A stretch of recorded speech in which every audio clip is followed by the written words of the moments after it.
Well, guess what happened? It finally happened.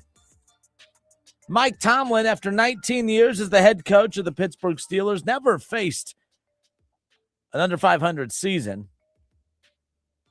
Steps aside. He's stepping down as head coach of the Pittsburgh Steelers. That's the news that broke less than an hour ago, and that's the news that we open up with the show, with here today. Welcome in, everybody. Again, the Justin Kinner Show, Dayton's ESPN Radio, 1410 Wing AM. The news of Mike Tomlin stepping down as the head coach of the Pittsburgh Steelers just comes way less than 24 hours after the Pittsburgh Steelers season comes to a complete end at the hand of the Houston Texans. I mean, the struggles for the Pittsburgh Steelers in the postseason continue. Now, I'm a Browns fan. I would kill to get to the point where I could start talking about, the Browns get to the playoffs, but what do they do when they get there? Those are problems that I dream of, okay? Cincinnati Bengals, same thing for you. You know, I see a lot of Bengals fans weighing in on the Steelers. I mean, I saw a lot of Bengals fans hating on the Steelers last night, and I'm like, why are you guys talking about, what are you guys talking from a place as if like you're a regular playoff team? You haven't made the playoffs in the last 3 years. In fact, the Browns have a more recent playoff appearance than you do. Maybe sit this one out. As far as that goes. But I've been and maybe some of my anger should be more redirected towards the Steelers than Mike Tomlin, but Tomlin is the head coach of the Steelers. And I think that they, you could sit there and say, well, they run that organization very well. All they do is win. And I'm like, I know this sounds silly, but the way they run the organization, yes, it sets them up to win, but they're winning without direction. You're winning without direction. I mean, look, Zach Taylor went back-to-back seasons at 9-8. Nobody gave him credit for going 9-8 for back-to-back seasons. They were pissed because you weren't competing for Super Bowls. It's always about Mike Tomlin. In the last, 5, 6, 7 years, it really just the main talking points really became about Mike Tomlin's record of not being under 500. And I'm like, I don't really care about that. I don't. I mean, a Browns fan saying he doesn't care about a team being 500. Yeah, that's rich. I get it. No, I just mean at some point there are levels to this, and there's a journey that you're trying to kind of pass through to ultimately accomplish your goal. When was the last time the Steelers made a move that you felt like it was done to win a Super Bowl? When was the last time this team made an aggressive move that made you think, oh, man, they're serious? Now, you could say this past offseason they made aggressive moves to go out and get DK Metcalf. And as I've stated before, I love the move of getting DK Metcalf when you had two really good wide receivers originally. But then whenever you go and you get a DK Metcalf and then you turn right around and trade away George Pickens, it kind of defeated the impact. If Aaron Rodgers would have had a George Pickens and a DK Metcalf to throw the football to, we're talking about a completely different looking offense for the Pittsburgh Steelers. But, I sit back and, Mike Tomlin stepping down. I've always just been frustrated with the Steelers' approach to the standard is the standard. It's one thing to have that be your approach, but to talk down about other franchises as if their standard is not your standard. You could argue that the Steelers' standard has been about what the Bengals' standard has been and what the Browns' standard has been. When Mike Tomlin misses the playoffs and finishes above 500, he's a legend. Zach Taylor misses the playoffs for 2 straight years, finishing at 9-8, and the Bengals wanted his head. I remember doing that topic last year. I said, when did the Bengals standard, the standard is the standard, when did the Bengals standard become higher than the Steelers standard? Bengals fans, at least, because Bengals fans wanted Zach Taylor out. Back-to-back years at 9-8, missing the playoffs. We want you out of here. The Steelers missed the playoffs at 9-8, and oh my gosh, what a legend. What a legend.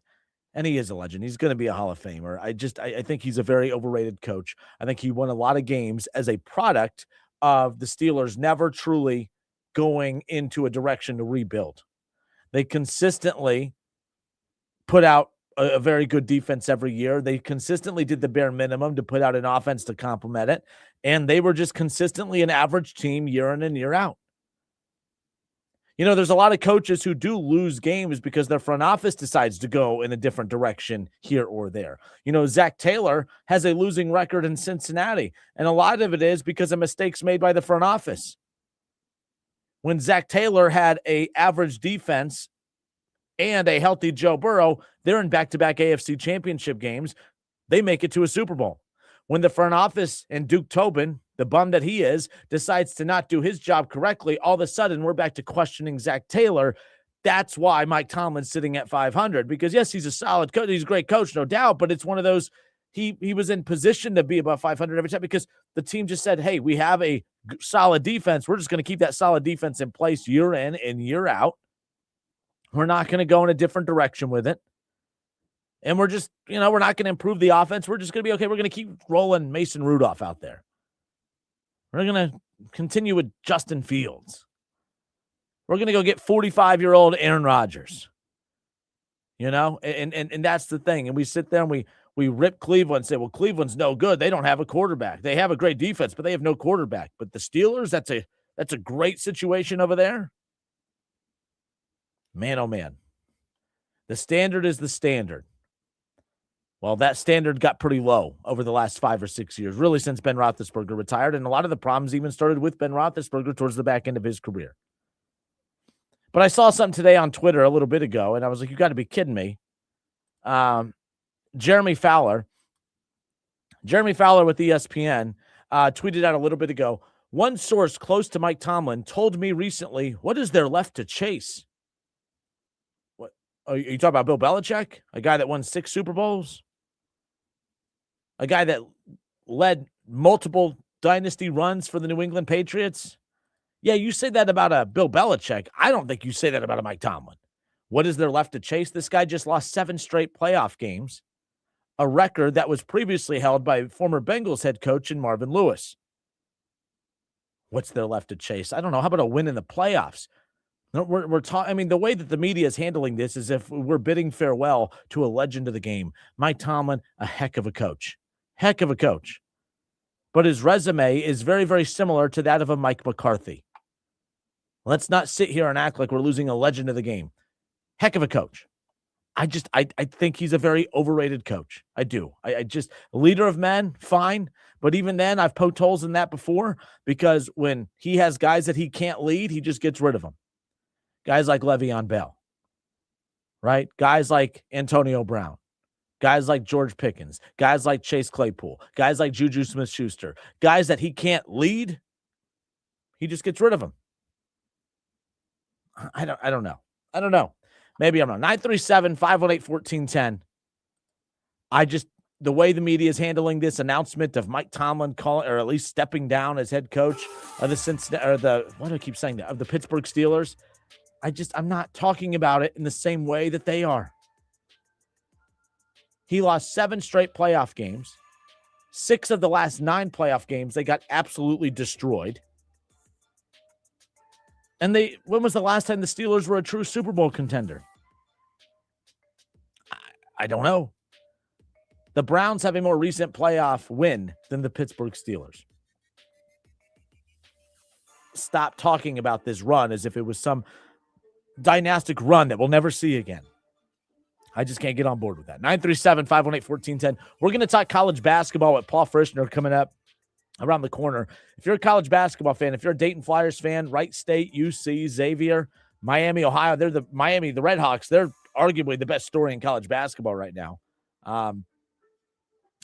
Paul's great. I love Paul Frischner. I mean, my gosh, you throw a team out to him. I've been looking for someone like him for a while that I could bring on and just toss out a team of questions, and he's going to be so knowledgeable. That's Paul Frischner. If you're familiar with his work, great. I know you know what I'm talking about here. The Rebound Rundown, one of the best college basketball podcasts out there. He talks all UC, Xavier, Dayton, Wright State, Northern Kentucky, Miami, Ohio. I mean, all our schools here in this region, he has it covered, and he's going to hang out with us coming up here later on in the show. But let's continue on with Mike Tomlin. 937-518-1410. You could text or call into the show. Am I being disrespectful? I just don't think that this is as big a deal as what everybody's making it out to be. He just lost 7 straight playoff games, a record that was previously held by Marvin Lewis. I don't know the last time he was the leader of a Super Bowl contending team. And you have guys like Jeremy Fowler throwing out the question of what's there left to chase if you're Mike Tomlin? I don't know, a playoff win? Building a Super Bowl contender?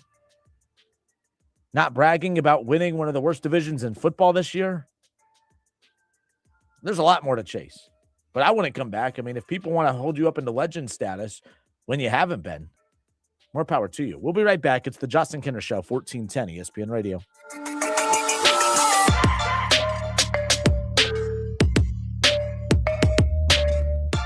The Justin Kinner Show. Right here on 1410 ESPN Radio.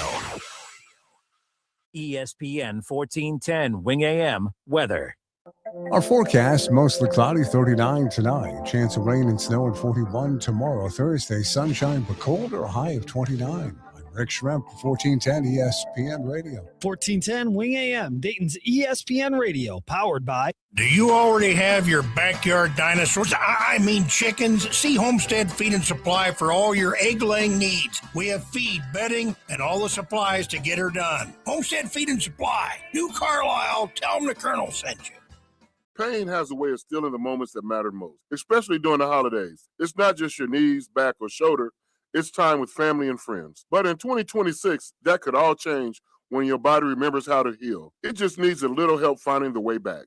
QC Kinetic here in Dayton believes relief doesn't have to come from surgery or pain pills. They use your body's own natural healing abilities to repair and restore what's been lost, helping you move, live, and feel like yourself again. It's your body's comeback story, powered by the very cells that built you in the first place. No surgery, no pain pills, no long recovery, just your body remembering how to feel alive again. QC Kinetics delivers long-term relief finally. Make the new year your turning point, where pain stops defining you. It's time to take that first step, literally, to walk, hike, dance, enjoy the holidays, live without wincing. With QC Kinetics, healing is within reach. Schedule your free consultation today. For treatments, call QC Kinetics 937-936-0325. $5,000 sign-on bonus. That's right. My friends at Cordell Transportation are now hiring experienced Class A CDL drivers with excellent work history. If that's you, apply now. Cordell Transportation offers home daily dedicated lanes, no-touch freight, and brand new equipment, plus a $5,000 sign-on bonus paid over 18 months, paid orientation, and company 401k with company match. Apply online at CordellTransportation.com. Cordell Transportation, driven to succeed. My name is Whitney Allen. I am a widow. My husband, Ryan, died. We never thought in a million years we'd have to use life insurance. The unexpected happened. With Ethos, it is so fast and easy. It's 100% online. You can get a quote in seconds, apply in minutes, and get same-day coverage, no medical exams, and you can get up to $3 million worth of coverage through Ethos. Get your free quote at ethos.com/game. That's ethos.com/game. Time spent on application may vary. Online health questions required. At Advent, nasal congestion and sinus infections can be solved with an in-office 20-minute procedure. Elsewhere, expect surgery. AdventNose.com. Avatar Fire and Ash has arrived. I am the fire! Get your 3D tickets now for the greatest chapter of the biggest saga in history. Whatever happens, protect his family. Critics rave it's by far the best Avatar movie. If your father and I do not return, go as far and as fast as you can. Movies don't get any bigger than this. Avatar Fire and Ash, rated PG-13, now playing. We just want to have enough money for retirement. And travel to visit our grandchildren. I understand. That's why at Fisher Investments, we start by getting to know each other so I can learn about your family, lifestyle, goals, and needs, allowing us to tailor your portfolio. What about commission-based products? We don't sell those. We're a fiduciary, obligated to act in your best interest. So how do your management fees work? We have a simple management fee based on the value of your portfolio, so we do better when you do better. We appreciate that kind of transparency. We also check in with you regularly to keep you up to date on the markets and your portfolio. What other services do you offer? As a client, you have access to resources on investing, financial planning, estate planning, Social Security, Medicare, and more. Wow, it sounds like Fisher Investments has everything we need. At Fisher Investments, we're clearly different. Learn more at FisherInvestments.com. Investing in securities involves the risk of loss. Progressive Commercial presents Heroes That Keep Truckers Going. Today's hero, your favorite sassy diner server. Sure, her eyes might say, I don't have all day. But deep down, you know that extra pancake on your plate says, I dislike you less than most people. Thanks, hero. What else can keep truckers going? Progressive Truck Insurance with primary liability limits up to $2 million. Get a quote in as little as 7 minutes at progressivecommercial.com. Progressive Casualty Insurance Company and Affiliates. Coverage subject to terms and limits. Coleman, you can do the same at Coleman ESPN. It's the afternoon. ABS. Does that mean always bring snacks? TPMS. Does that mean tiny potholes make squeaks? AWD. Does that mean all wheels are dancing? No, that's not right. But here's the truth. Carol Wirtz Tire knows the real meanings and will keep your car safe without all the jargon. Carol Wirtz Tire. Tires, service, and tire values you can count on. Find us online at c-wtire.com or talk to a real human at 937-461-5441. KTH Parts Industries in St. Paris is now hiring facilities industrial electricians. Do you have this specialized skill? This person must have a 2-year electrical degree or journeyman electrician card, knowledge in industrial electrical equipment, great communication skills, willing to work overtime, weekends, and shutdowns as needed. HVAC or plumbing experience is a plus. KTH offers excellent benefits, including medical, dental, and 401k. Apply today and be valued by a company that sincerely cares about you. Apply online at KTH.net, an equal opportunity employer. You're still grooving, still connecting, still loving, still turning up, still thriving. You still got it, but your immune system, it weakens as you age. That's where vaccines come in. They help train and strengthen your immune response to fight off respiratory illnesses like flu, pneumococcal pneumonia, RSV, or COVID-19. Ask your doctor or pharmacist which vaccines you need. Book in minutes at vaxassist.com. Sponsored by Pfizer. So the body knows that it needs to heal itself, but it doesn't know how to concentrate it and target it into just one area. So that's where we come in. By we, Dr. Ashley Caravelli means the nation's leader in regenerative medicine, QC Kinetics. We put in those treatments, then it sends out like little signalers to your body. We're able to make the body focus on the areas that need the most healing. QC Kinetics has gathered brilliant medical minds like Dr. Caravelli and Dr. Mitchell Scheinkup, a pioneer in the field of regenerative medicine, to lead the way in these innovative pain treatments. So at QC Kinetics, we have a whole team working nationwide with cutting edge research to reach our patients and treat them and know that surgery is no longer their only option. The consultation is free. Find out if you're a candidate. Call QC Kinetics today. Call QC Kinetics, 937-936-0325. That's 937-936-0325. 937-936-0325. KTH Parts Industries in St. Paris is now hiring and has increased the hourly wage of $22.48. That's right. KTH is looking for elite production associates, including press operators, overhead crane operators, and forklift operators. Apply today. KTH offers excellent benefits, including medical, dental, and 401k. KTH is a short drive from Bellefonte, Troy, Piqua, and Urbana. Upgrade your career and be valued by a company that really cares about you. Apply now at kth.net, an equal opportunity employer. The Justin Kinner Show. Right here on 1410 ESPN Radio.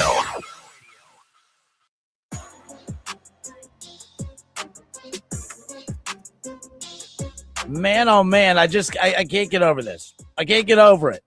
You know, I'm tuning in. I'm trying to keep an ear, an eye out at other sports media shows out there and sports talk shows out there, whether it be TV, radio.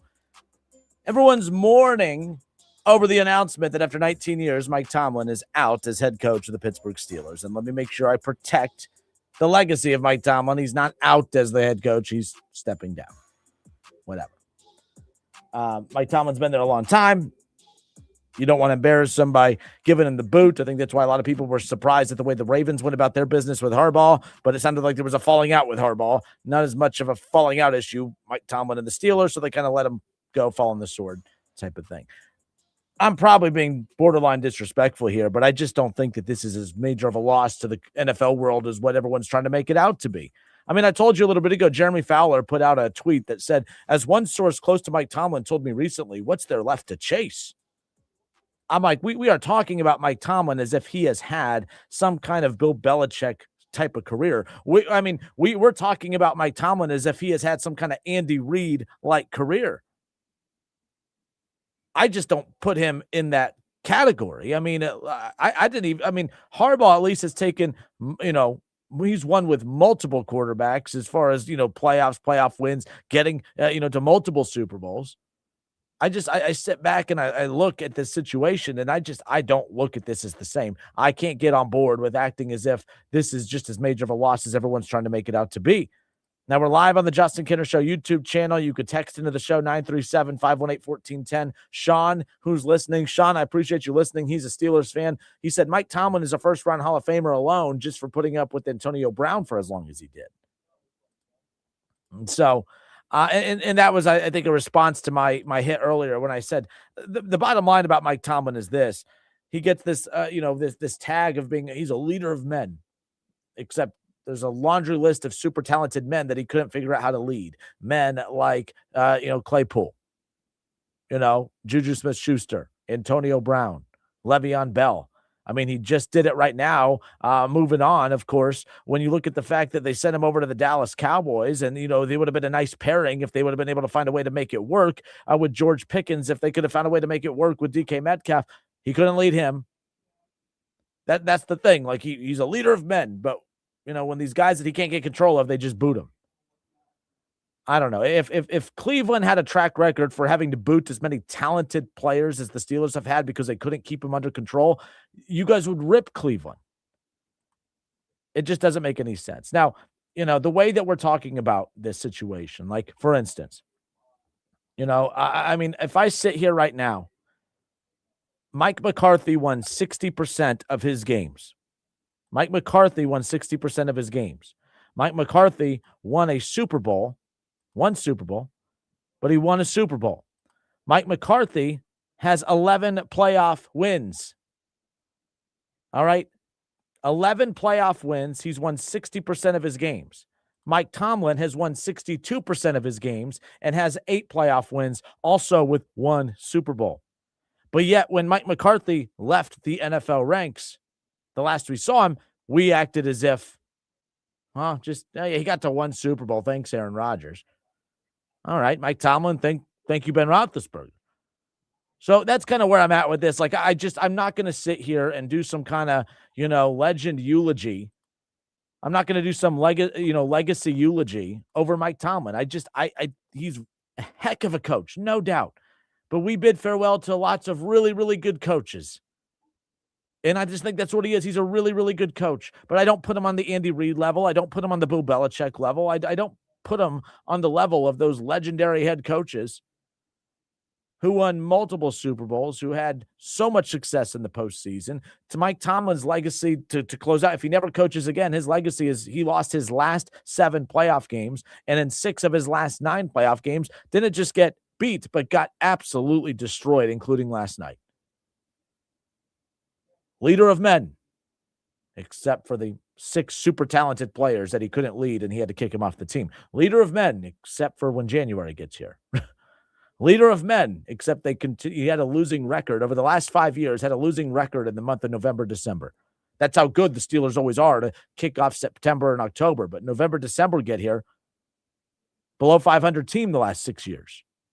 And that has been on display. How many times have we seen this team get off to hot starts year in and year out, and they fizzle out at the end? I'm surprised it took this long for Mike Tomlin to step down as head coach of the Pittsburgh Steelers. Where do they go from here? I don't know. Where do the Steelers go from here? Who's going to be, I don't think you move on. Like, everyone's like, oh, well, Harbaugh's just going to be right at the top of that list. You don't move on from Mike Tomlin to go to John Harbaugh. At least I don't think so. Maybe I'm wrong. I feel like this is an opportunity for Pittsburgh to kind of catch back up with the rest of the NFL as far as how the top teams operate. I think it's an opportunity to not just get younger on the player side, but to get younger in the coaching ranks as well. Maybe you do go a Mike McDaniel route. Maybe you do go a coordinator route and kind of baptize them in the Steeler way, whatever the hell that is. but I don't think it makes sense. A name that was floated around a year ago, when there was talk of Mike Tomlin potentially stepping down a year ago, the name I just compared him to in Mike McCarthy, I think that name makes a lot of sense as well. But I could see it now. A Mike McCarthy-led offense in Pittsburgh with Joe Flacco leading the Steelers up and down the field next year. And by the way, it wouldn't surprise me whatsoever. If Joe Flacco is a Pittsburgh Steeler in 2026, it would not surprise me. It wouldn't surprise me. It would not surprise me if that ends up being the case. 937-518-1410. That's the number you can call or text. We'll get back into all of this coming up here later on in the show. I do want to talk some college basketball when we come back. So when we get into that side of things, we'll take your calls and regarding Mike Tomlin and the Pittsburgh Steelers. The NCAA First Four returns to the epicenter of college basketball. The fun begins on Selection Sunday, March 15th, with 2 family-friendly events. Join the Big Hoopla for the 4-miler race, and then bring the family to the Free STEM Challenge, both conveniently located at Wright State University. It all leads to the NCAA First Four at UD Arena, March 17th and 18th. The First Four, Dayton, and the Big Hoopla. You can get all your details at DaytonHoopla.com. It's the Justin Kinner Show, Dayton's ESPN Radio, here on a Tuesday. Paul Frischner with the rebound rundown. If you're a college basketball fan, he talks Dayton, he talks Wright State, he talks Cincinnati, he talks Xavier. He talks about it all. And you want to make sure you download that podcast wherever you get your podcast. But for the remainder of the college basketball season, and I'm excited to introduce you to Paul. If you don't know Paul, you're about to know Paul. He's going to join us every Tuesday for the remainder of the college basketball season. Look for the rebound rundown wherever you get your podcast. But he's brilliant. I love talking college basketball with this guy. I had a chance to work with him, and our paths crossed when I worked over at Chatterbox when we were doing the cross-promotion stuff there. Kid knows his hoops, and he knows his Dayton Flyers basketball, and he knows Wright State basketball. We talk about it all, and we'll get into all of that when we come back. The Justin Kinner Show, Paul Frischner, rebound rundown. We talk UD, Wright State, and more. We'll be right back.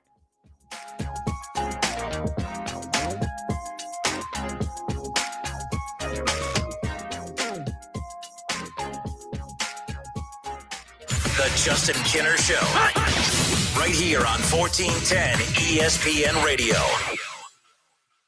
If you need new roofing, siding or gutters, skylights or patio enclosures, if you're a homeowner or business and need someone you can trust, don't take a chance. Enhance with Lance. Lance Roofing and Siding has been satisfying customers since 1993 and hold an A+ rating with the Better Business Bureau. See Lance Roofing and Siding at their new location.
The Justin Kinner Show. Right here on 1410 ESPN Radio.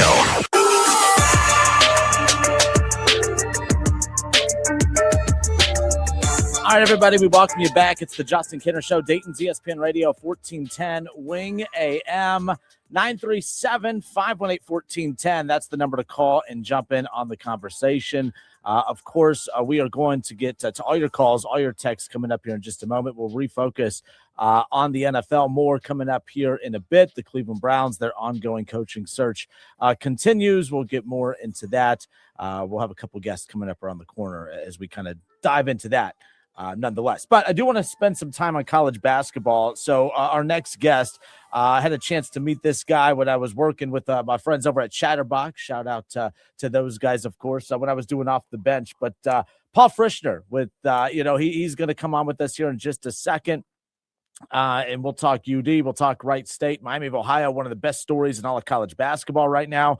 The Dayton Flyers, they're in action coming up tonight, and we'll talk UC and Xavier as well. So let's get to it. Let's bring them on again with the rebound rundown. Paul Frischner giving us some time today. Paul, appreciate your time. Happy whatever day it is. Happy Tuesday. Happy Tuesday. Welcome in. Happy Tuesday to you too, Justin. I appreciate you having me on. Let's talk some ball.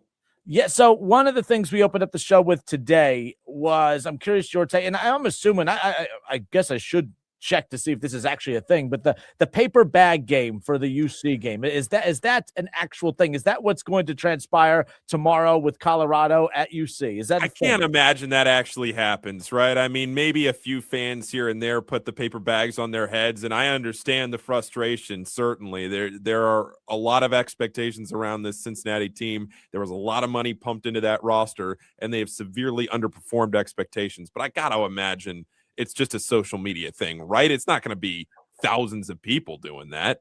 Yeah, and that's the other thing too. Hold on one second. I'm on the air. No, that's the thing too. And I've said, because some people have had the mindset of, well, this is college. This isn't the pros. Look, I'm a Browns fan, so I've experienced the paper bag games a time or two myself. But I've never, even in professional sports, when this happens, I've never felt that fans are doing this to disrespect the players on the field or on the court. It's more of sending a message to, in pro sports, the front office, but in this case, in college athletics, being the program itself. So if it does happen, I don't have an issue with it, but I'm with you. I have a hard time believing that this is going to gain enough steam and momentum that everyone in that arena is going to be having a paper bag over their head. But let's say it does happen. Do you think that there's, I shouldn't say a place for that in college basketball, but would you be against it if it happened? I think sometimes with the amount of money you talked about, this is high pressure stakes right now. And I feel like if the fans did it, it wouldn't be disrespecting the players on the court. It would be sending a message to the program that, hey, this isn't acceptable anymore. Here's the thing. All of these players and coaches and everybody around the Cincinnati program is very keenly aware of what is happening right now. And they understand that they are losing games that they should be winning. And they are just severely underperforming, like I said a second ago. So if they do it, yeah, I don't think anybody's going to be caught off guard. But again, the way that college sports has changed now, and these players getting paid millions of dollars, and again, the numbers that Cincinnati, I mean, you're talking about what's been speculated to be an 8-figure roster, right? I mean, that is a ton of money, somewhere between $10 and $12 million that Cincinnati spent on this roster. And so far, you're sitting in a season where you're 8-8, and your only win against in a non-bye game is against Dayton back on November 11th. It's the only team that was not a bye game that they've won so far this year.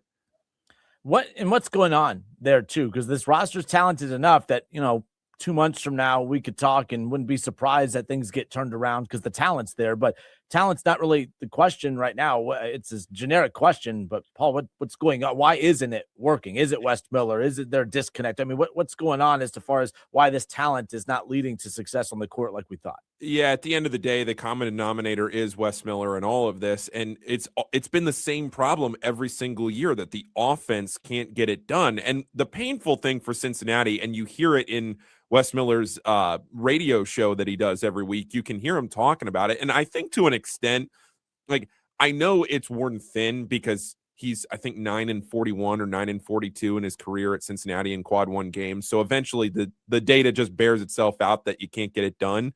But at the same time, Justin, they've been right there in so many of these games, and they just can't get over the finish line in that final 4-minute stretch. You're coming out of the under 4 media timeout. You're tied. You might have the lead. It might be down by a bucket. And then everything in the last 4 minutes goes wrong. And similar to what I just said about a common denominator, you can't score. That's what keeps happening. You look at Houston. You're up by 10 against Houston in a game that could dramatically change your season in your Big 12 opener. And what happens? You go the last 4+ minutes or whatever, you're basically not scoring.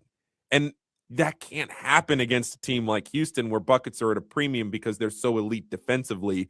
This was supposed to be a better offensive team. Plus, you have Jizzle James back, but you're without Jalen Haynes, who was hurt before the season. This is not the full roster that Cincinnati was hoping for, but that doesn't matter. There are no excuses for losing every single one of your high major games so far this year. Let's stay in Cincinnati, but let's go over to Xavier. I love the Pitino hire. I think that was a hell of a hire. Obviously losing Sean Miller shouldn't have been a surprise. I don't think it was a surprise. I don't think anyone thought that he was going back to, I don't think that they were married long term, but I don't think anyone truly expected that. Still annoyed that fan base, no doubt.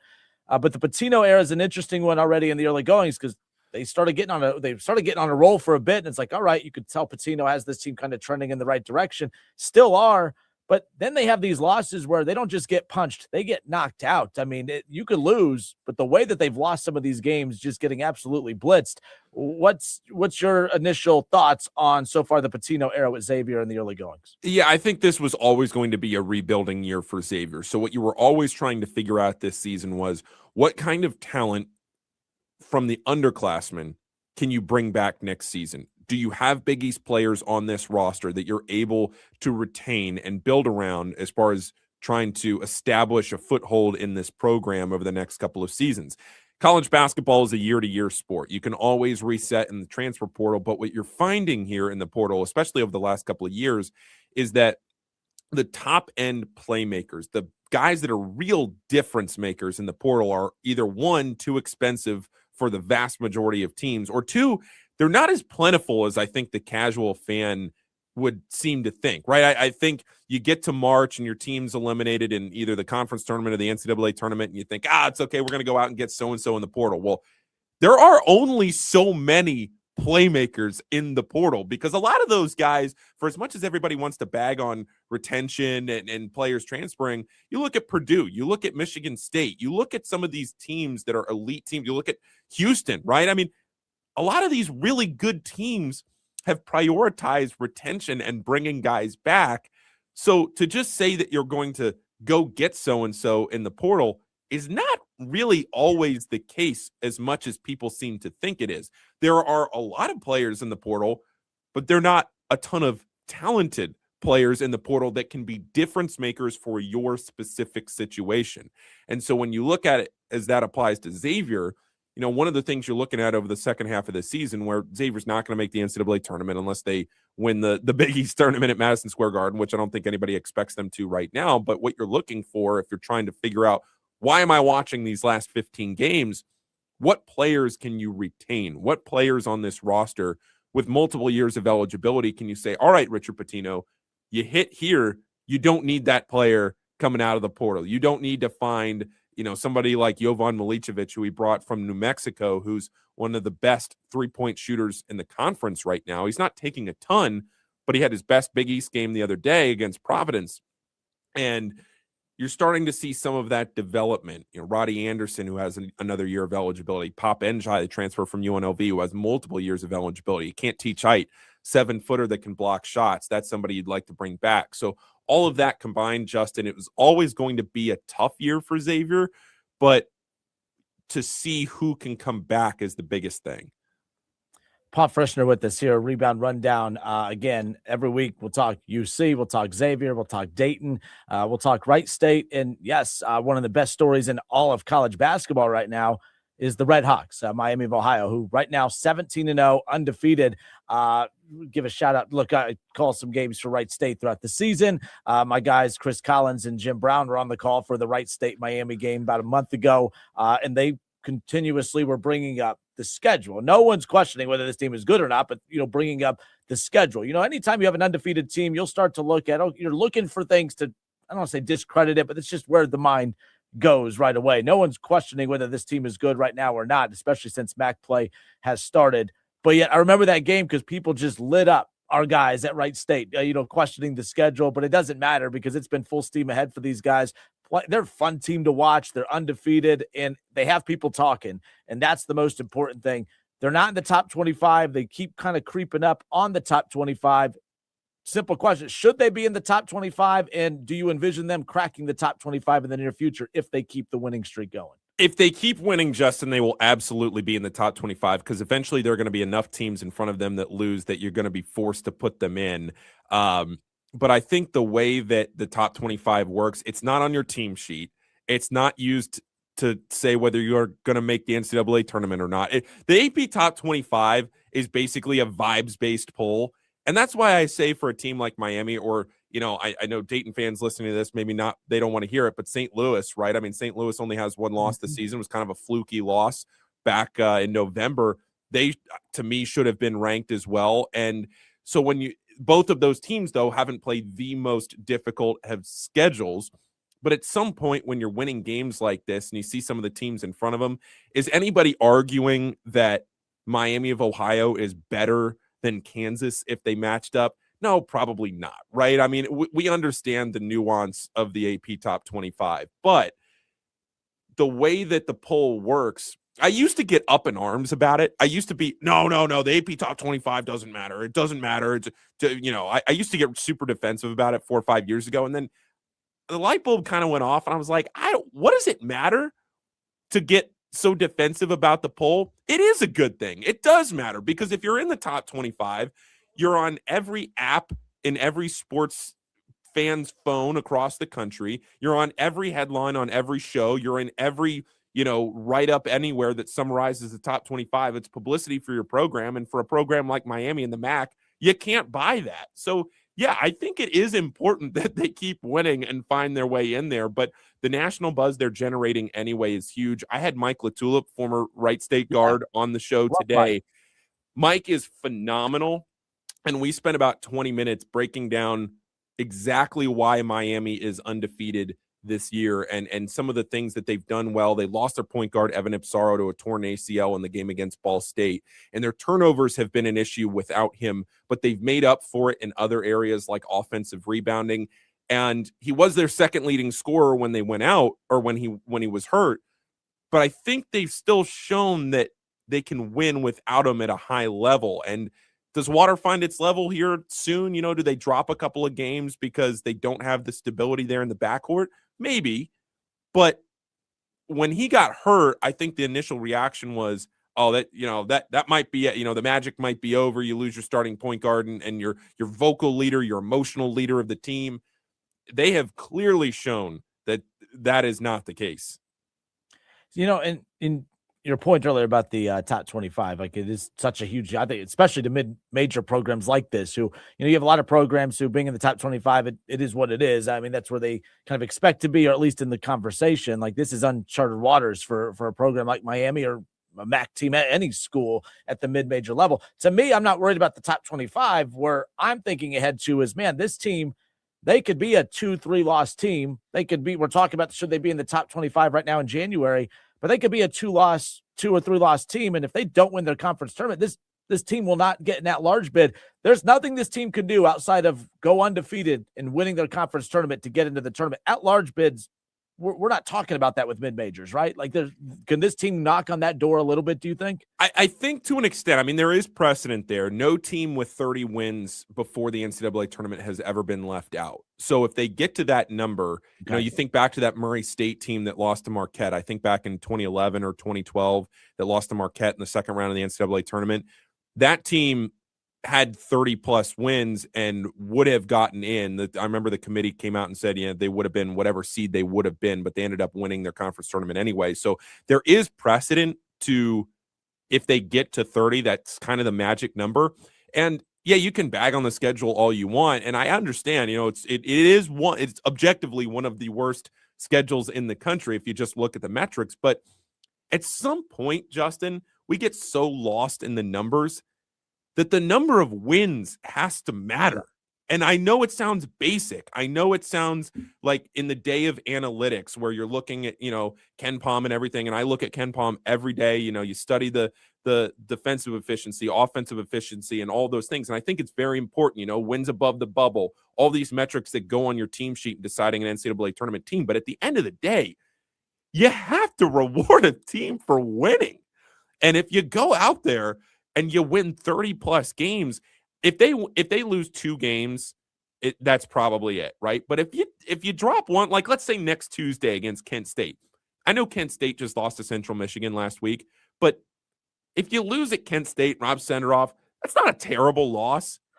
And then let's say you lose again in the MAC tournament title game, and you lose a heartbreaker to Akron again like you did last year.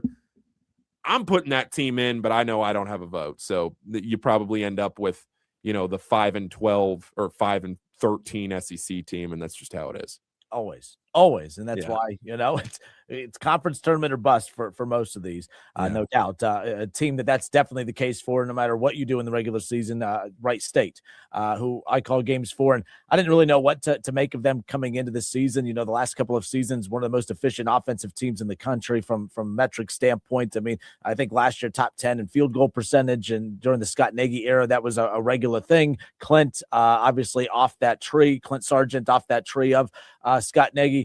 I remember talking with Clint last year. He just said, look, our identity is offense, but we might have to sacrifice some offense to totally turn this thing around to focus on defense. And that's what they did. I mean, to go from one of the worst defenses in the country last year to the number 1 defense early in the Horizon League, and 2 months into the season at this point, they're number 2 in offense, number 1 in defense, 6-game win streak, sitting atop the conference early right now. What's your initial takeaway of Wright State out of the Horizon League as they sit on this 6-game winning streak right now? I think you hit it right on the head where the games that matter are in the Horizon League, and everything that you do in the non-conference is building toward conference play because you're trying to prepare yourself for what's going to happen in Indianapolis when you're playing for your season in the first and second week of March, right? So what do you do in the non-conference to prepare yourself? Well, you play teams like Miami. You play a good Marshall team. You test yourself against Butler. And I know that didn't go well, but you play Kent State. You play Toledo. You kind of run the gauntlet there in the MAC. And then what happens?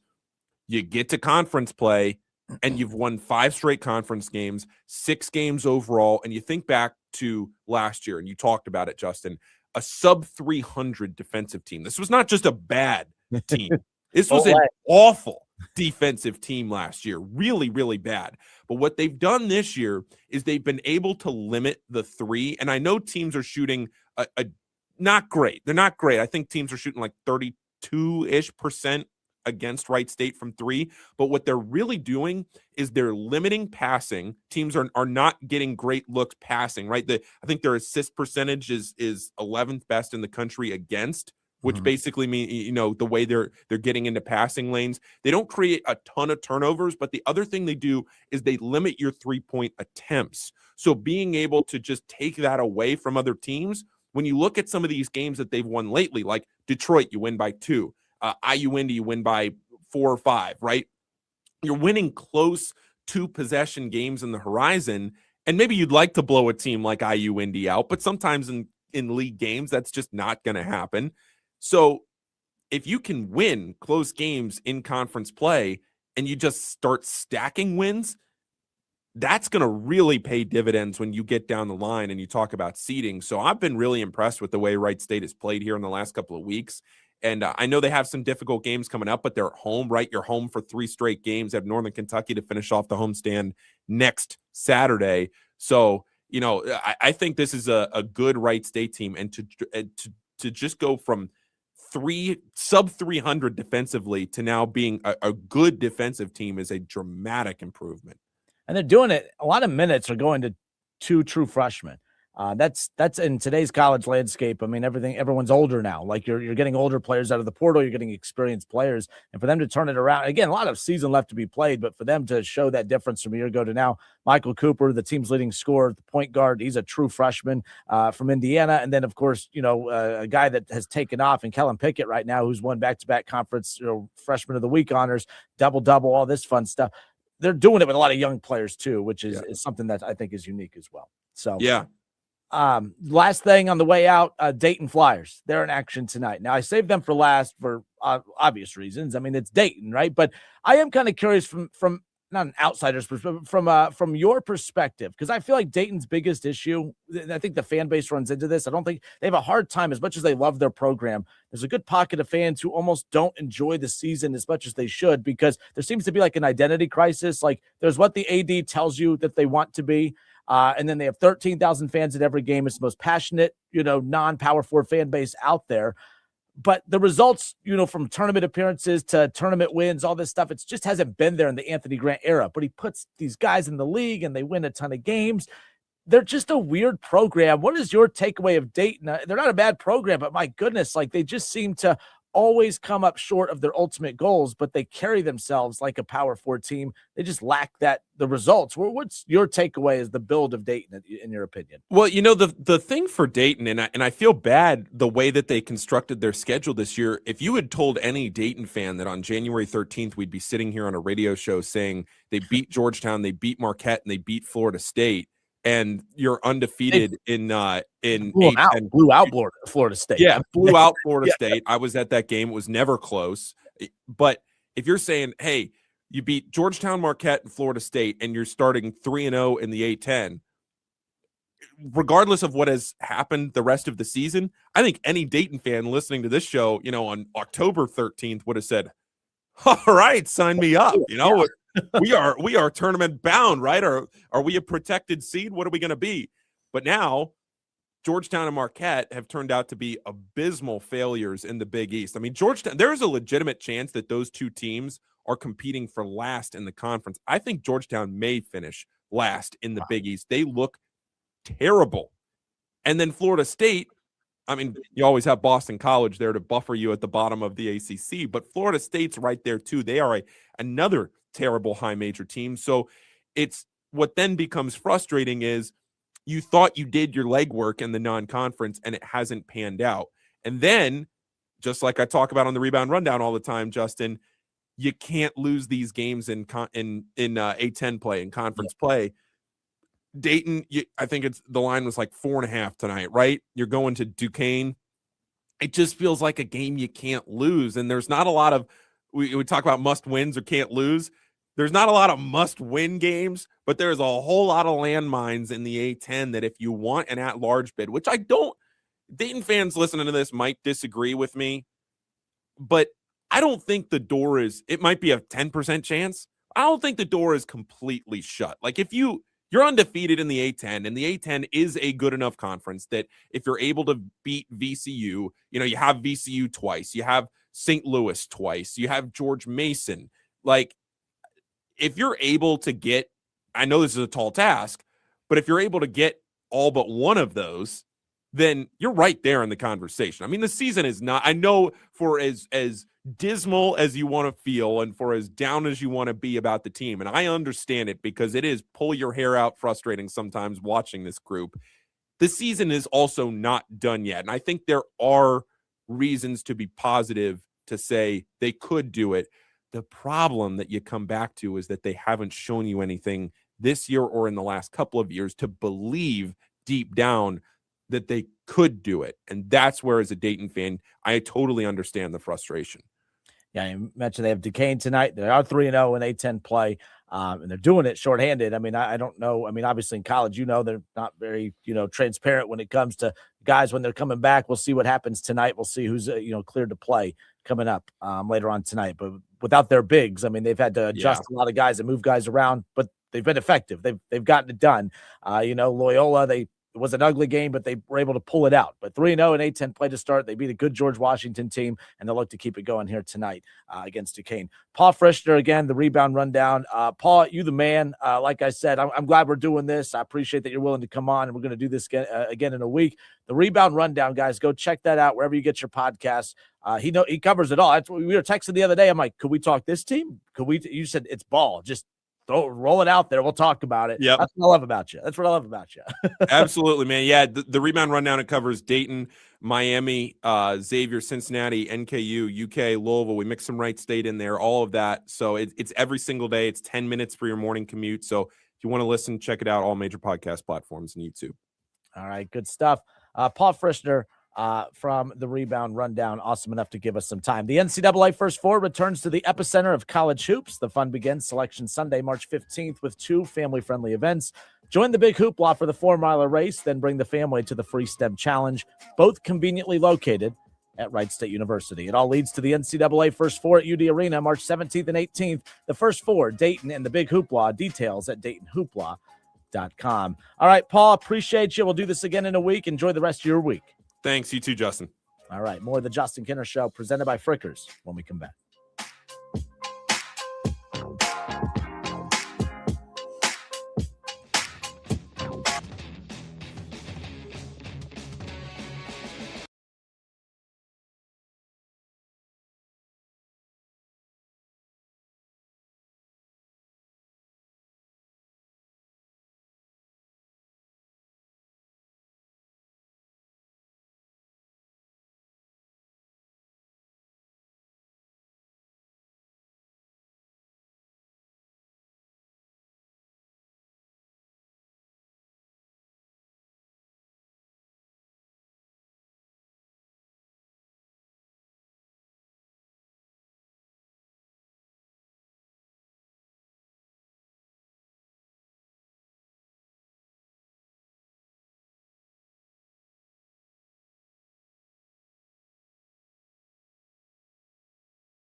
The Justin Kinner Show.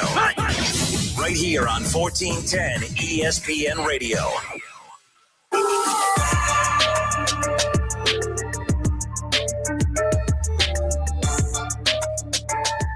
All right, everybody, here we go. Hour number 2. It's the Justin Kinner Show, 4 o'clock here in the Miami Valley. I hope everyone's had a great start to your week. Paul Frischner, I told you. I'm excited. He's going to be on with us every Tuesday to talk all things, of course, UD, Wright State, Cincinnati, Xavier, the undefeated Red Hawks, Miami of Ohio. We'll talk all college hoops with Paul Freshner every Tuesday for the remainder of the college basketball season. So I really appreciate him. Got a lot of notes during that show. Said, yeah, look, people big fans of his, so we're going to keep him moving forward. He's done some national games for CBS for college basketball. So, again, he's going to be a regular on the show moving forward. We'll have Jason Fitz from Yahoo Sports on the show tomorrow. So we'll just keep this train rolling nonetheless. So one thing that we did talk about with Paul right there was about the Bearcats. Now, this really – it's not a Bearcat topic, but I mean, it's a Bearcat subject because, you know, what's happening over there with the Bearcats is they just continue to underperform from where expectations are. I mean, you heard Paul Freshner bring it up, the fact that, hey, there's a lot of money that's spent on that roster and they're not getting the ROI from a business standpoint, from a result standpoint, and from, you know, making the fans happy standpoint. So, and this has been a couple-year issue. You know, when I was doing the show over in Cincinnati with the guys at Chatterbox, you know, I kept bringing up the fact that it's interesting because there is a parallel between their football program and the basketball program. They both have head coaches that, you know, don't really make people feel all warm and fuzzy inside. And you think that when you're transitioning from the American Conference to the Big 12, you kind of want guys that, you know, you trust to lead you into that next realm. And Wes Miller's not getting the job done for the Bearcats. Obviously, Satterfield not getting it done. I've still predicted, and Satterfield, it sounds like he's coming back for the football side. I still think Wisconsin's giving Fickell another run. I think Luke Fickell ends up back with the football program next season if things don't go well at Wisconsin, but that's a topic for later. But so things are going so poorly right now with the football program, and then the frustration leading over, obviously, into the basketball side where they're underachieving as well. It's just one underachieving program handing it off to the other. Now, I do think that the basketball program, based on the players that they have, their program's supposed to be way better than the football program, and it's about the same results. They are just underachieving mightily. And a tweet came out the other day that, and this was from, I think, the Barstool Cincinnati, and they said, breaking news on Wednesday, when the Bearcats take on Colorado, that they are going to label this the paper bag game. The paper bag game. All right, so Bearcat fans are being urged to, when they go to the arena, to bring their paper bags. Now, we see this practice done all the time professionally. You know, I'm a Browns fan. I know a thing or two. Bengals fans, you know a thing or two. When your fan base has been so tortured by your professional sports team, the team that you love, eventually it just, you don't know what else to do. So you try to find ways. Okay, you're embarrassing us. We're going to try to find ways to embarrass you. And what I'm seeing a lot of, so the fact that a college basketball program, the Bearcats, that there's a good chunk of the fan base that has been pushed to this point, it's been interesting seeing the fallout from it. A lot of fans out there say, whoa. You don't do this at the college level. You know, those are professional athletes in the NFL and the NBA. You could do that for those, but you don't do that at the college level. Well, last I checked, college is basically just minor league professional sports at this point. All right, the Bearcats are a minor league NBA team, right? I mean, let's just maybe they're single A, but they're minor. These are professional athletes. Jizzle James and guys like that, they're getting paid a lot of money to play basketball at UC. So I'm not being disrespectful, but I don't really care about their feelings when it comes to this, because this is, you know, you're getting paid a lot of money to play basketball and the results are not there. And the results are expected, and you're not providing those results. So if fans are at the point where they want to put paper bags over their head to kind of display their embarrassment and their frustration with the program, I think they have every right to do it, and I hope that they do it. But I've seen so many fans say you don't do that in college. Here's the thing. I don't care if you do it at a college game, because I think you have the right to do so. That's the first part. The second part is stop talking about these college athletes as if they're children. They are not. These are professional athletes. Simple as that. This is a lot more transactional than it has ever been. So I don't feel bad for that. The third thing, I have never once got the vibe that when fans get pushed to the point to where they have to put a paper bag over their head at a game, I have never felt like they are doing that to show their displeasure to the players. If Bearcat fans truly do show up to the arena tomorrow night when they take on Colorado with bags over their heads, that's not a, oh my gosh, we're protesting Jizzle James. Oh my gosh, we are angry at the players. The fans that put a paper bag over their head at the game tomorrow, they want Wes Miller to see it. They want UC's athletic director to see it. They want to embarrass the university. They want to embarrass the athletics department and the program because they feel, and take the university out of it, they want to embarrass the program and the athletics department. That's what they want to embarrass because fans feel that you've embarrassed them. And I have no problem with it. This is not a direct shot at players. That's why I don't have a problem with it. Stop talking about these athletes as if they're kids. All right? I don't think that they are. They are adults. They are making money. This is transactional. They're professional athletes going to college. Simple as that. Oh, Kenner, you're just jealous. Yes, I am. I've been 5'5" and fat my whole life. I'm definitely every college athlete I ever meet and talk to, I'll let them know. Definitely jealous of you. I have no problem in saying it. I don't know why we use the word jealousy. So it has such a negative connotation. I mean, they have something that they're doing something or have something that I want or would love to do. That's the definition of jealousy. I think we're all jealous of somebody. So stop twisting it like that. I have no problem if fans do this. Do I think that it's going to be a sold-out arena, fans with bags over their face? To be honest, I think that's a poor way to stick it to the athletics department by filling the arena. That'll teach them. Let's buy tickets and fill up the arena. That'll teach them. To me, fans who put the paper bags over their head, they're displaying their displeasure with the program, not the athletes, not the players. I don't have a problem with them doing this. And I see the do-gooders on social media. You just don't do that. This is college. These are college kids. They're working hard. The professional athletes in the NBA and NFL, they're working hard too. Are they not people? Or do you just have this selective random acts of careness going on here? Like I can't keep up with the fake do-gooders. I just can't. The bottom line is they're pro athletes that can handle it. And if I ever got frustrated enough with my team to put a bag over my head, it would not be directed at a player.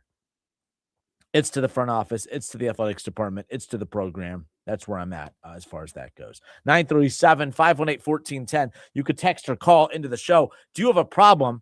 If you're just joining us, by the way, it was announced earlier this week that, Barstool Cincinnati, that they are urging fans to, when they arrive to the Bearcats game against Colorado, college basketball tomorrow night, they are urged to bring a paper bag to put over their head. They're calling it the paper bag game. I think there will be fans who do it. I don't think it's going to be a sold-out arena with every fan with the bag over their head. But the fans are pissed. This is an underachieving program. They are constantly coming in under the level of what they're expected to be performing at. I don't mind it. Fans, you're allowed to protest the way that you want. And I don't think that this is a disruptive protest. I actually think that this will get things done. Because if you are an athletic director, how can you be standing there in that arena, overlooking the arena, watching this basketball game, and not notice that the fans are doing this because of you? They are trying to get your attention that this is just not good enough anymore. And Wes Miller, see ya. See ya. This is a results-based business, and the results aren't there. And the fans are letting you know. The fans are letting you know. And it shouldn't take that. That's the other thing, too, as an athletic director. What's it going to take? If UD misses the NCAA tournament again in the Anthony Grant era, one NCAA tournament appearance in 9 years as head coach of the Dayton Flyers, for a program that, talks. They technically did put all that money in the arena because of the NCAA tournament. It had nothing to do with their team being in it, though. But I appreciate that they renovated that arena so that Wright State has a nice arena to play in when they make the first four, I guess. So, I appreciate the fact that they do that. But, it's going to take a lot for Neil Sullivan and others to actually feel like they're not accomplishing what they're accomplishing because fans continue to fill that arena. Season tickets are, people lining up to get those. Like, business is good. Results on the floor be damned. Neil Sullivan's happy with the state of the program. This program's not in a horrible spot, but it's not accomplishing what Neil Sullivan told us that they would be accomplishing. They're not NCAA tournament contenders. They schedule like one. They carry themselves like one. They play an arena that gives off the perception that they are one.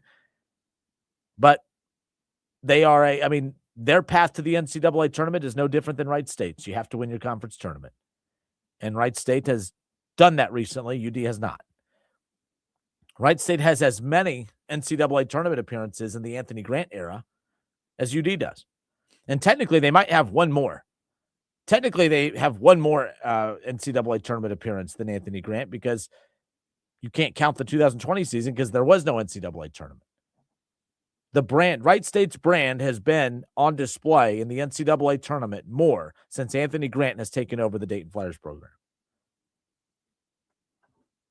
We talk about this with Pittsburgh, the Steelers, all the time. They just moved on from Mike Tomlin. The standard is the standard. What is your standard? Cincinnati Bearcat fans, they've had enough. They know what their standard is. They know this ain't it. Dayton fans, you continue to just put up with the fact that Anthony Grant continuously keeps you out of the NCAA tournament. The standard is the standard. This is your standard. You're happy with it. You're content with it. You're content with the state of the program continuously missing the NCAA tournament and not getting at large bids. Is what it is. But 937-518-1410, you could text or call into the show. Are you okay with college basketball fans, college football fans putting on paper bags over their head to show and display their displeasure with the state of the program, whatever that program may be? 937-518-1410. We'll pick up with this when we come back. We'll get back into the Mike Tomlin conversation. More of the Justin Kinner Show next.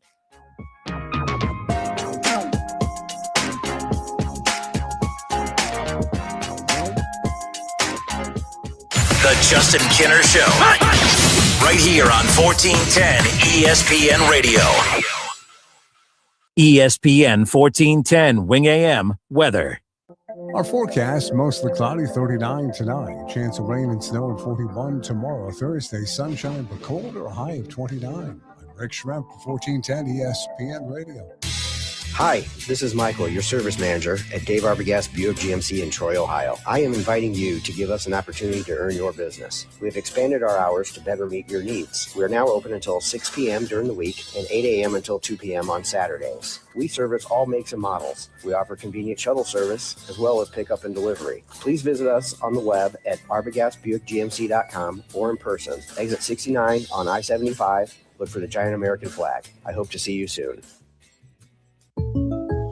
Jake from State Farm. I just beat my running PR, so I'm celebrating with the Banana Bonanza smoothie. Hey, and you can keep celebrating when you create an affordable price just for you by bundling your home and auto with the State Farm Personal Price Plan. Go bananas.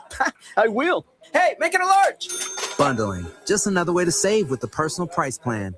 Like a good neighbor, State Farm is there. Prices are based on rating plans that vary by state. Coverage options are selected by the customer. Availability, amount of discounts and savings, and eligibility vary by state. Sometimes weather and body pain can slow you down. But don't let the pain stop you. With just one pill, Aleve provides up to 12 hours of pain relief, so you can keep moving. Use as directed. Something big is coming to roofing, and it's going to change everything. Open Book, coming soon to Dayton. Go to openbook.com now and sign up for early access. That's openbooq.com. 1410 Wing AM, Dayton's ESPN Radio, powered by Arrowhead Tax Service in New Carlisle is more than a tax preparer. We're your friend. Stop and see Michael Maxwell and Joe Tannis at their new office at 100 South Church Street in New Carlisle. Whether you have personal or business taxes, Michael and Joe are here to take care of all the details for you, down to the last penny. Allow our experience to ease the burden of doing it yourself. Make an appointment at 937-543-5770 or online at arrowheadtaxservice.com, where our target is your satisfaction.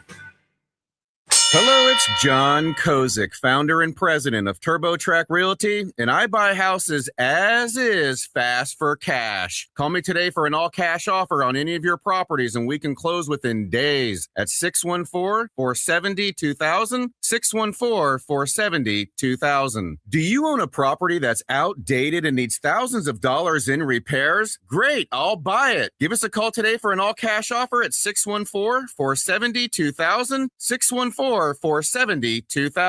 Would it be convenient for you if you could simply take what you wanted and leave the rest behind? Great, I'll buy it. I buy vacant properties, inherited homes, divorce situations, death in the family, apartment buildings, rental portfolios. I even buy my tenant won't pay me the rent houses. Call TurboTrack Realty today for an all-cash offer and speak with one of our friendly staff members at 614-470-2000, 614-470-2000. Hi, this is Michael, your service manager at Dave Arbogast Buick GMC in Troy, Ohio. I am inviting you to give us an opportunity to earn your business. We have expanded our hours to better meet your needs. We are now open until 6 p.m. during the week and 8 a.m. until 2 p.m. on Saturdays. We service all makes and models. We offer convenient shuttle service as well as pickup and delivery. Please visit us on the web at arbogastbuickgmc.com or in person. Exit 69 on I-75. Look for the giant American flag. I hope to see you soon. Between all the holiday parties, Weekend tailgates.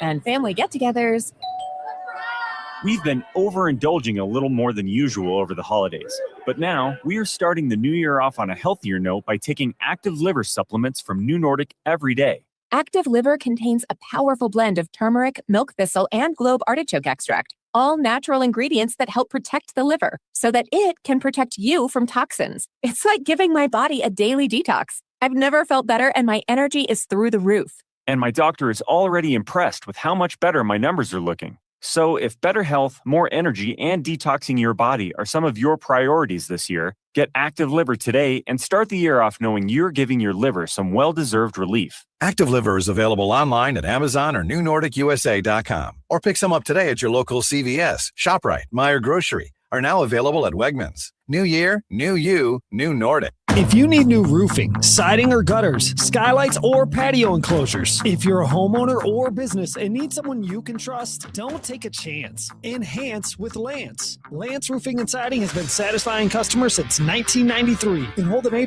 rating with the Better Business Bureau. See Lance Roofing and Siding at their new location at 6903 Dayton Springfield Road in Enon. Call for a free estimate at 864-2722. That's 864-2722. Online at lanceroofing.com.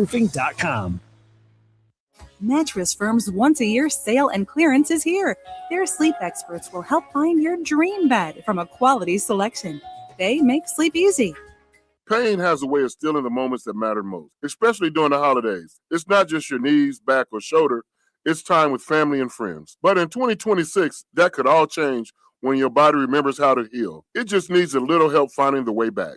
QC Kinetic here in Dayton believes relief doesn't have to come from surgery or pain pills. They use your body's own natural healing abilities to repair and restore what's been lost, helping you move, live, and feel like yourself again. It's your body's comeback story, powered by the very cells that built you in the first place. No surgery, no pain pills, no long recovery, just your body remembering how to feel alive again. QC Kinetics delivers long-term relief finally. Make the new year your turning point, where pain stops defining you. It's time to take that first step, literally, to walk, hike, dance, enjoy the holidays, live without wincing. With QC Kinetics, healing is within reach. Schedule your free consultation today. For treatments, call QC Kinetics 937-936-0325.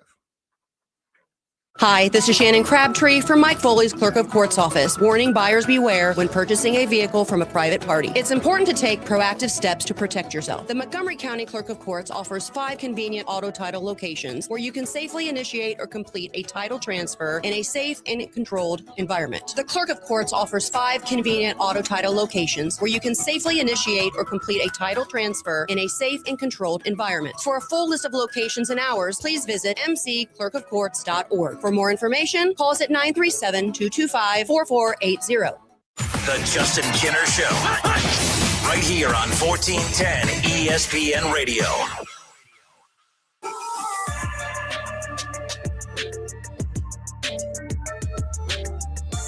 All right, everybody, we welcome you back. The Dayton Flyers going to be in action later on tonight. Dayton, a 4.5-point favorite. They are on the road at 9-7 Duquesne.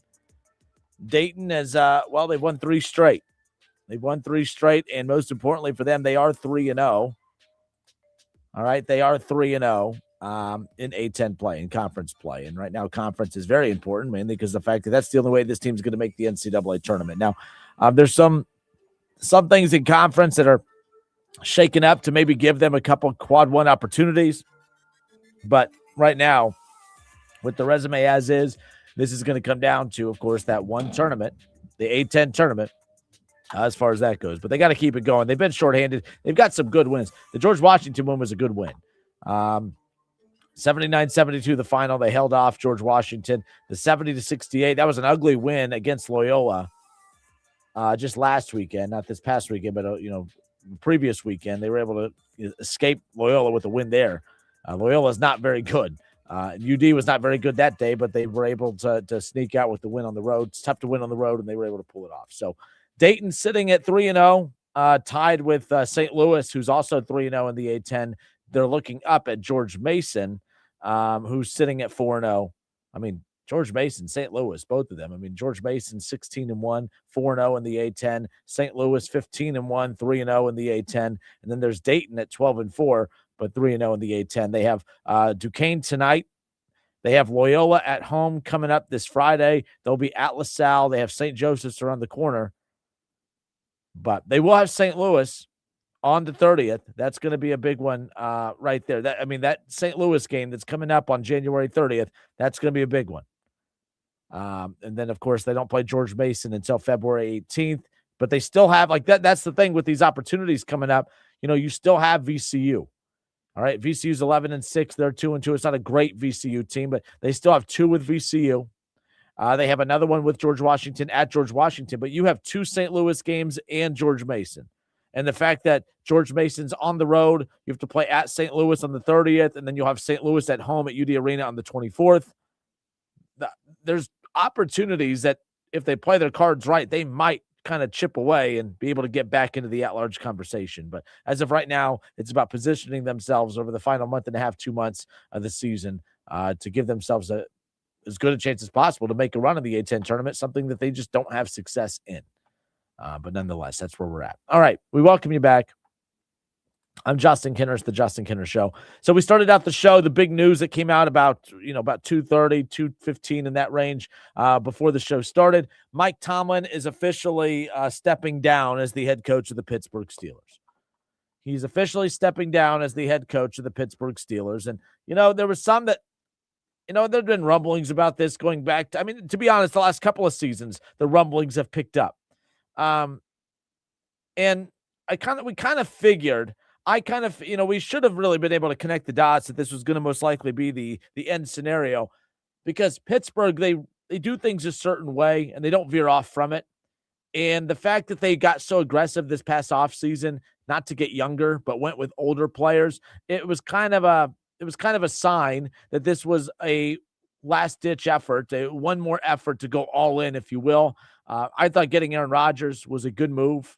I think he's better than Mason Rudolph. I think it was the right move. And I don't think Aaron Rodgers has been great down the stretch. But they won the AFC North with Aaron Rodgers as their starting quarterback. They went and they got DK Metcalf.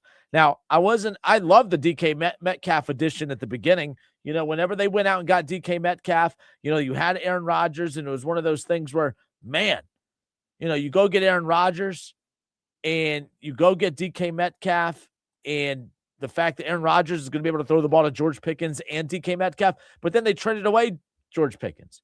And I'm like, well, that kind of defeats the impact of DK Metcalf. Because to me, I'm looking at the Cincinnati Bengals. You have, Jamar Chase and T. Higgins. I would not have taken DK Metcalf and George Pickens over those two. But based on what I thought DK Metcalf was going to be coming into the season, I was like, that's pretty damn close. George Pickens is a hell of a wide receiver, by the way. He killed it in Dallas this year. I think he went above and beyond. Dallas didn't make the playoffs this year, but that had way more to do with how bad that defense was, their inability to stay healthy. But CeeDee Lamb, George Pickens, that's the combination right there that Pittsburgh should have been trying to keep in Pittsburgh. But obviously, the leader of men, Mike Tomlin, couldn't lead in George Pickens like he couldn't lead in Chase Claypool, like he couldn't lead in Juju Smith-Schuster and Le'Veon Bell and Antonio Brown. And the list goes on and on and on. Always something. Even DK Metcalf, he couldn't technically control, who's getting in fights with fans in the stands. Leader of men, Mike Tomlin out as head coach. I said this earlier. I thought there was a ridiculous tweet that came out from ESPN's Jeremy Fowler. I'm all for talking about how great of a coach, Mike Tomlin is. I think he's a heck of a coach. But I don't think he is this coach. I don't like to even come close to talking about him and the likes of an Andy Reid or a Bill Belichick. And it's, Kenner, you're oversimplifying it, just making it about Super Bowls. That's what this game is all about. It's about success in the playoffs and Super Bowls. So to discredit those things just to fit your narrative that Mike Tomlin is this legendary figure in the history of the NFL, I just can't get down with that. I mean, you guys got to think, Mike Tomlin's lasting achievement in Pittsburgh was tying a record that was set by his Cincinnati Bengals head coach in Marvin Lewis, 7 straight playoff losses. And not just that, but in the last 9 playoff games, 6 of the last 9 playoff games have resulted in blowout losses, embarrassing closeouts to seasons. No matter, I mean, no one was talking about the 500 run, the streak of 500 seasons.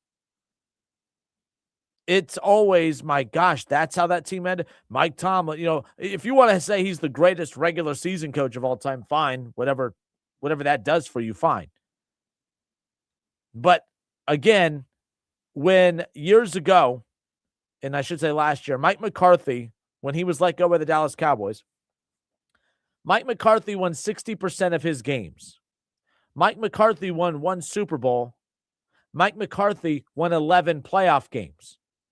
When the Dallas Cowboys moved on from Mike McCarthy, nobody said something stupid like Jeremy Fowler did earlier when he tweeted out with a question of a source close to Mike Tomlin that shared with him. Jeremy Fowler goes, "What's there left to chase for Mike Tomlin?"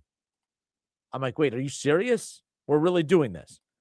What's there left to chase for Mike Tomlin? I don't know. How about a win in the postseason to snap that 7-game postseason losing streak? How about the decade-plus run of just mediocre teams at best? How about coming back to chase putting a Super Bowl contender out on the field for the first time in over a decade? I mean, people want to do this all the time. Man, the success of Bill Belichick was only tied to Tom Brady. Well, at least the success of Bill Belichick only being tied to Tom Brady resulted in, 5 Super Bowls, 6 Super Bowls. Oh, Andy Reid's success is only tied to Patrick Mahomes. Well, at least it's 4 Super Bowl appearances in 6 years and 3 Super Bowls. I mean, what are we doing here? Mike Tomlin's only success, literally, is tied to Ben Roethlisberger. No success outside of that. Well, he had 500 seasons with the likes of Justin Fields and the likes of, you look at the roster of Pittsburgh and you look at the quarterbacks that he's been able to win football games with. I said, yes, there's a lot of quarterbacks that they had 500 seasons with. They had multiple 500 win seasons with Mason Rudolph. He had a winning record with Justin Fields as their quarterback. You know, they won games with Mitch Trubisky. I mean, they won games. They just didn't win games that mattered. So I brought this up a little bit ago. The Dallas Cowboys moved on from Mike McCarthy last year. Mike McCarthy won 60% of the games that he has coached. Mike McCarthy has 1 Super Bowl win. Mike McCarthy has 11 playoff wins. Jeremy Fowler and others weren't tweeting out, man, will Mike McCarthy return to the NFL? What's there left for him to chase? Now you're saying, what the hell does Mike McCarthy have to do with that? Well, because his resume is better than Mike Tomlin's, or pretty damn similar. Mike McCarthy won 60% of the games that he coached in. Mike Tomlin won 62%. So 2% better than obviously Mike McCarthy. But just like Mike McCarthy, Mike Tomlin only has 1 Super Bowl win. So they wash each other out. They cancel out there. Mike Tomlin and Mike McCarthy's winning percentage are damn near identical, 60% for McCarthy, 62% for Mike Tomlin. Those basically wash each other out. And, oh, yeah, playoff wins, because the playoffs, that's what matters. How about Mike McCarthy? 11 playoff wins, only 8 playoff wins for Mike Tomlin. I mean, what are we doing? So it is what it is. I got a tweet that just came into the show that said the guy lost to Blake Bortles in the playoffs. He lost to Tim Tebow in the playoffs. He lost to Baker Mayfield in the playoffs. Had a lot of talent on those teams and couldn't even get to the Super Bowl during the peak era of the Steelers. I'm with you. Let's not do this. What's left to chase for Mike Tomlin? because we sure as hell didn't do that for Mike McCarthy, whose resume is a damn mirror to that of a Mike Tomlin. Justin, you would kill for Mike Tomlin to be the head coach of the Browns. I would be okay. I wouldn't be angry if he was the head coach of the Browns, but give me John Harbaugh any day.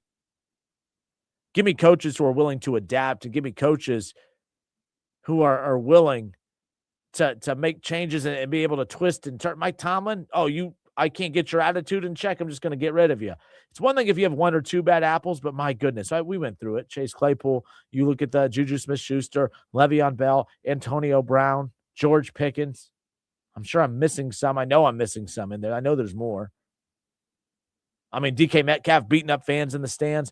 I'm just saying, like, the resume of Mike Tomlin, you guys, I hate saying it's overrated because I don't think he's overrated, but to get a tweet from a respected ESPN NFL insider to say, what's there left to chase for Mike Tomlin? I mean, that's just pure delusion. That's just pure delusion. I cannot get on board with that, and I won't get on board with that nonetheless. Give me Mike McCarthy. Mike McCarthy is at least responsible for these great offenses that his team has had that has helped lead this. So Mike McCarthy goes to Pittsburgh. I think they get better. Oh, Kenner just said he'll take Mike McCarthy's a better coach than Mike Tomlin. Mike McCarthy is Mike Tomlin with an offensive mind. Tax season is here, and I'm sure you're thinking about who's going to do my taxes. Try my friends over at Arrowhead Tax Service today. Arrowhead Tax Service located in New Carlisle. Call Michael Maxwell and Joe Tanis, 937-543-5770. They're ready to serve you at 100 South Church Street in New Carlisle. Arrowhead Tax Service gives back to the community through athletics and nonprofits. All new clients save 10% off. Online at arrowheadtaxservice.com, where their target is your satisfaction. This might be the year. I mean, this is the year that a lot of weird things have happened. The Ravens moved on from Harbaugh. Mike Tomlin stepped down from the Pittsburgh Steelers, right? This might be the year where I do my taxes ahead of the deadline. Instead of making Michael Maxwell have to make up some time for me to come in to get it done at the very last moment on tax day. Maybe, just maybe, February. I might actually do my taxes in February this year. Just maybe. Call Michael Maxwell today. Arrowhead Tax Service, located in New Carlisle, 543-5770. More of the Justin Kinner Show when we come back. The Justin Kinner Show. Right here on 1410 ESPN Radio.